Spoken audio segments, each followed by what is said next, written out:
Hello student, this is History Grade 9 Lesson 3. In the previous lesson, Lesson 2, we discussed about the transatlantic slave trade. Now we're going to discuss about the population movement, expansion and integration in Ethiopian history. This lesson focus on the 16th century history of Ethiopia and the Horn. The 16th century history of the Horn of Africa was dominated by war and the population movement. Both played an important role in shaping the history of Ethiopia. So now we are going to see about the population movements of the Afar, population movements of Argoba, population movements of the Somali. These three population movements preceded the population movements of the Oromo. The great population movements of the Oromo occurred since 16th century. We'll see each of them in this lesson. So at the end of this lesson, we expect you to explain the causes of those population movements in Ethiopia and the Horn. And then you will discuss the consequences of the Oromo population movement.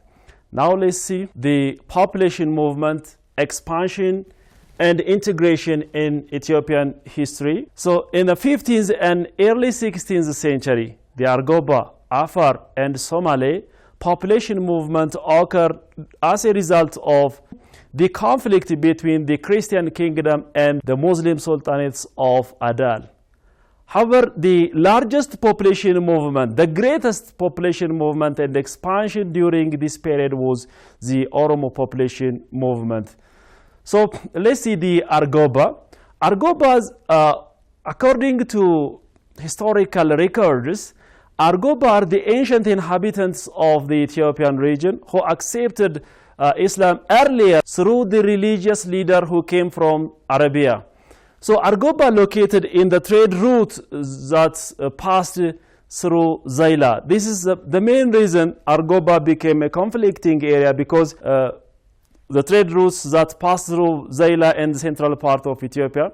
Argoba also major agents of trade and Muslim sultanates of Shawa and Ifat.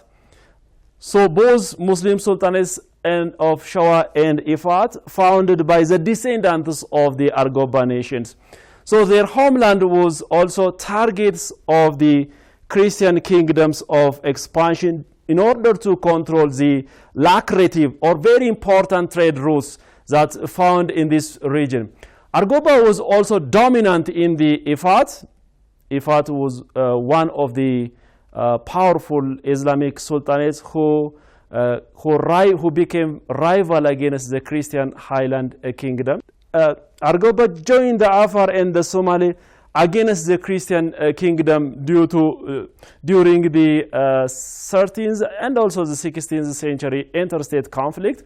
So the Argoba people had resulted a dispersed settlement just after the end of this interstate conflict.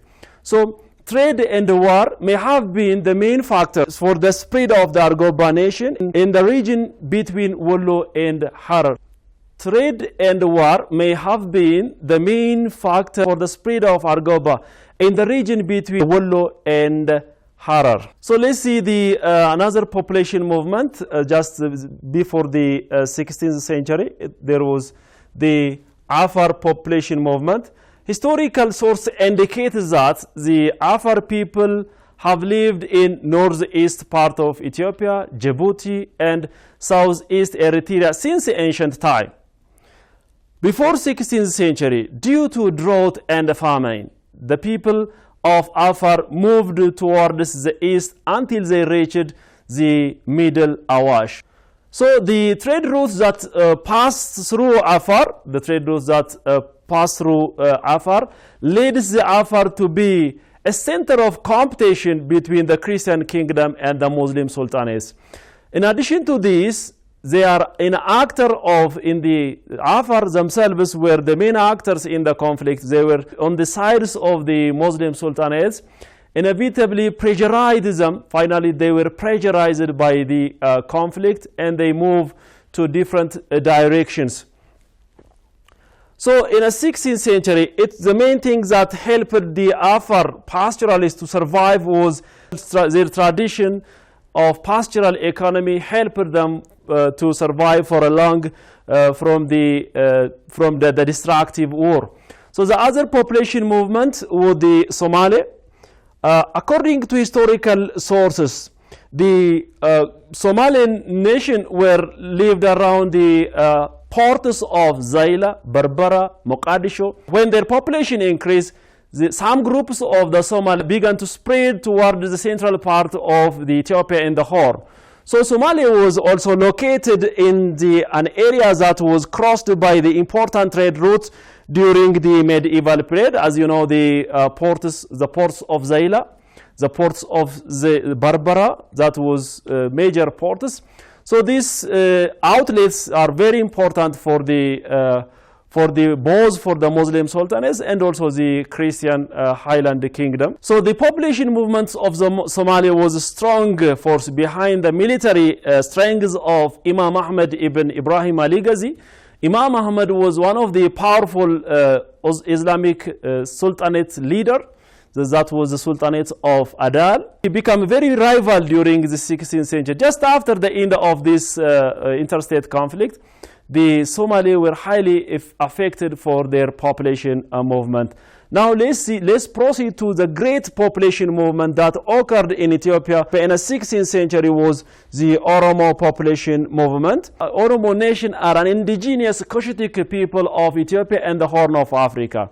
They occupied considerable land in Ethiopia and the Horn. So what was the natural and man-made factors that caused the population movements of the Oromo in the 16th up to and the 17th centuries? So the major factors, the population movements of the Oromo were natural and man-made factors. When we see the demographic pressure, the population increment, their population increase, and the need for pastoral land, the need for resource to accommodate their growing human and livestock population. This is one factor, the demographic pressure. The second factor for the population movement of the Oromo were the conflict between the Muslim sultanates and the Christian highland kingdom. These two factors are reasonable for the population movements of the Oromo during the 16th and also the 17th century. So just before the 16th century, the Oromo nation organized into two great groups. That great groups is known as confederacies. This confederacy consists of many Oromo groups. The two great confederacies of the Oromo were Barentu and Borana confederacies. Borana confederacies consists of Mecha, Tulama, Southern Borana, and the Guji clans. So the Borana confederacies moved outside of Ethiopian region up to the Kenya and the Somalian to the Horn of Africa. It was the Borana that moved outside of Ethiopia towards the Kenya and the Somali. So the second great clans of the great groups of the Oromo was known as the Barentu confederacies. The Barentu groups or confederacies consists of Karayu, Marawa, Itu, Akachu, Wollo, and Arsi clans. So these Borana and the Barentu confederacies were just be organized before the 16th century, and they moved to different parts of Ethiopia. Let's see the direction and the phases of the Oromo population movement, which starts from 1522 up to 1618. The movement was mostly set into two directions. They moved into two directions. Say, for instance, the Barentu moved northeasterly direction, whereas the Borana had moved northwesterly direction in Ethiopia and the Horn. So this population movement had two phases. The first phase occurred in early 16th century. there was very modest and gradual movement during the early 16th century, whereas in the second phase, it lasted from mid-16th up to 1618. During the second phase, the massive and successful population movement occurred during the second phase. So it was both the weakness of the Muslim sultanates and the Christian Highland Kingdom was one of the reasonable factor for the successful and massive population movement during the second phases of the Oromo population movement. Accordingly, they had been fought from the first Gada Melba, which was from 1522 up to 1530, up to Gada Mudina from 1610 up to 1618. In their population movement into various regions, different Oromo branches established Gada centers, or a kind of garrison centers, a kind of camping centers. They use different centers in different parts of Ethiopia. Odanabi of the Tulama, which was in eastern part of Shawa, Odaroba of Sikemando in Arsi, Odabultum of Itu Hambana in Hararge, and Oda Bisil of Mecha in western Shawa, and Oda Buluk of Jawe Mecha, Horo Guduru. So all these are the Gada centers. These are to see some, as an example, there are many Gada centers or camping centers during the population movement. So Madda Olabu was the center of the Chafe. Just before and just after the population movement, Madda Olabu used as the center of the Chafe. It was the center of the Abba Muda. The Muda ceremony, this means the giving recognition for the Gada officers. Abba Muda was called as father of ointment, a man who gives recognition for those who import in the Gada system. So Muda ceremony was also centered in Madda Walabu. So what were the reasons for the success of Oromo population movement and expansion? So the main reason for the success was their socio-economic and political systems of the Oromo called Gada system. It's very important in giving administration, in giving social organization. It's very important for the success. The Gada system provides training and military organization for the Oromo nation, which is very important for their success. The second reason for the success of the Oromo population movement was the wide and good, efficient uses of horse in the battle. They rashly succeeded in their occupation using the force. The second reason, the adoption institution, what you call the Mogasa and the Gudifacha, are very important for the population movement. The second other reason, the exhaustion and the weakness of both the Muslim and the Christian kingdom due to that destructive war in the 16th century is one of the reasons for the success of the Oromo population movement. So now let's proceed to the consequences, resultant outcomes of this great population movement which was occurred in Ethiopia and the Horn of Africa. As we know, they moved outside of Ethiopia to Kenya and Somali. What was the consequences of this population movement? Ethnic and cultural intermixing. Ethnic and cultural intermixing between the Oromo and the other peoples. So there was cultural intermixing, the highlanders and the lowlanders of Ethiopia. There were cultural, ethnic intermixing between the Oromo and the other nations of Ethiopia.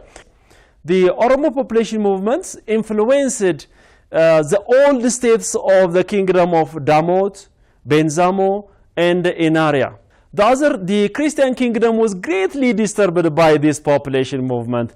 It is territorial and the financial strengths of the kingdom were highly weakened. Even they forced to shift their political center from the Shawa to Lake Tana and then even to Gondar. So this was one of the manifestations for the weakness of the Christian kingdom. It was the Oromo population movement leads to the weakness of the Christian kingdom. Even the Muslim sultanates of Adal also weakened, and it is reduced to a walled town of Harar. And some Muslim sultanates members shifted from the Harar to Ausa. The another consequences of the Oromo population movement, both the Muslim and the Christian states were affected. So it also leads to an end of old-aged conflict between the Muslim and the Christian states. So this fighting between the Muslim sultanates and the Christian state once and for all ended just after this population movement. So the other consequences of the Oromo population movement, Oromo became largely sedentary, permanently dwellers agriculture. Sedentary agriculture began by they became largely sedentary agriculturalists. So the Oromo also able to develop a kingdom of their own. Oromo kingdom around 1800, which means in the 19th century, two great monarchical states among the Oromo emerged. Those monarchical states were the Gibe states and the Lake states. The Gibe states include Jimma, Goma, Guma, Gera, and Limu in areas, whereas the Lake states, what we call them the Lake Anakamte and Lake Akelam. So these are the transformations. They transformed from a Gada system to monarchical types of kingship type of administration. So this is one of the other consequences of the Oromo population movement. So now let's proceed to let me give you a classwork. So it says, what was the Abamuda in traditional Oromo socio-political system? A, Gada grade leader. B, commander-in-chief of the army. C, chief of judge. D, chief of anointer. Question number 2, what was the main driving force for the population movements of the Afar, Somali, and Argoba? A, tribal conflict between the Afar and Somali. B, to spread the religion of Islam. C, conflict between the Christian kingdom and the Muslim sultanates of Adal. D, to control the trade routes that passed via or through Zaila. Question number 3, which Oromo groups belongs to Borana confederacies? A, Karayu and Marawa. B, Mecha and Tulama. C, Hambanna and Akachu. D, Wallo and RC. So let's do the classwork. What was the Abamuda in traditional Oromo socio-political system? Gada grade leader. Is he a Gada leader? This one is false statement, false choice. Commander-in-chief of the army. By the way, the Abagada, we call it Abagada. B, commander-in-chief of the army is called Badula. Chief of judge also Abba Sera. So chief of ointers, a one who gives, the answer is D, a one who gives ointment for the Gada leaders. So therefore the answer is D. Let's proceed to question number 2. What was the main driving force for the population movement of Afar, Somali, and Argoba? Tribal conflict between the Afar and the Somali. It's not the cause for the population movement. Tribal conflict is not a reasonable factor. To spread the religion Islam. B is also a false statement. C says conflict between the Christian kingdom and the Muslim sultanates of Adal. As we learned, this is one of the main factor, the man-made factor for the population movement of Afar, Somali, and Argoba, to control the trade routes that passed via Zaila. They were not involved in this control. Rather, externally, the two great states that were the Christian Highland Kingdom and the Muslim states that affected them to population movement. So this one is the fourth statement. So our answer is C. Let's proceed to question number 3. Which Oromo groups belongs to the Borana confederacies? A. Karayu and Marawa. B. Mecha and Tulama. C. Hambana and Akachu. D. Wallo and Arsi. The rest are Barintu confederacies. So the Karayu and Marawa Barintu confederacies, this is not the answer. Hambana and Akachu are Barintu confederacies. All are the Barintu confederacies. So the Borana confederacy among this choice is Mecha and Tulama. Our answer is B. Mecha and Tulama are consists of the Borana confederacy. So let's sum up our today's lesson.